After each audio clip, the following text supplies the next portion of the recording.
Infiniti propelled the QX80's forerunner, the QX56, winner of the People Were Burning Hummers and Vitality Specialist guaranteed crest oil would dry out the world's stores inside decades. Amid the 2004 model year, it's to begin with, gas costs peaked at more than $2 per gallon, provoking more forecasts that huge SUVs would soon be wiped out. Precisely none of that happened, since Infiniti renamed the second-age QX56 as the QX80 for 2014 and afterward revived it for 2015. Offers of extravagance SUVs and hybrids have been ablaze. For 2018, Infiniti has refreshed the QX80 a moment time. In the wake of driving it in Charleston, South Carolina, we'd recommend nothing unexpected, given its age that it might in any case require a couple of more changes. What hasn't changed essentially are the underpinnings of this body-on-outline, truck-based SUV, which takes after an indistinguishable recipe from the enormous Detroit contenders.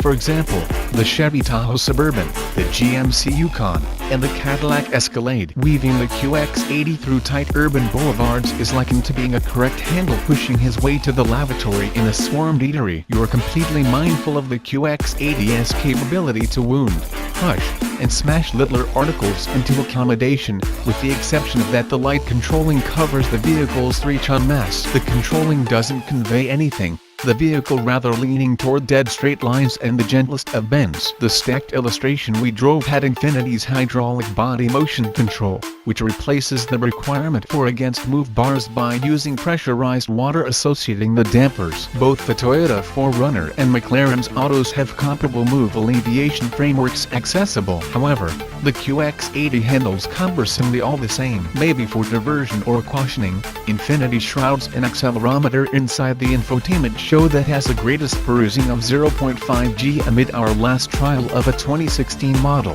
The QX80 figured out how to tilt itself around our skid pad to a normal of 0.72 G. There's no concealing the best largeness, and in spite of the fact that the ride is by and large made and rich, little knocks annoy the live raise hub setup where they'd be effortlessly dispatched by a Range Rover or a Mercedes-Benz GLS. While the back utilizes self-leveling air springs, the suspension movability and stature are non-adjustable. The 5.6-liter V8 partook in fluctuating levels of tune with the mechanically comparable Nissan Armada, the Titan pickup, and the Infiniti Qx80 car is an oldie yet a treat. In the QX80, the V8's normally suction 400 strength and 413 lb-ft of torque hustle this bruiser up to speed in short request. Its profound thunder leaking enjoyably into the launch. The 7-speed program is smooth and subtle, and it manages without a sport mode or shifters. There's no questioning the QX80's capacity to carry 7 individuals or, with the $250 second push seat, 8 in to tow up to 8,500 pounds. Regardless of extreme plunge, the brakes are likewise consoling when somebody cuts you off.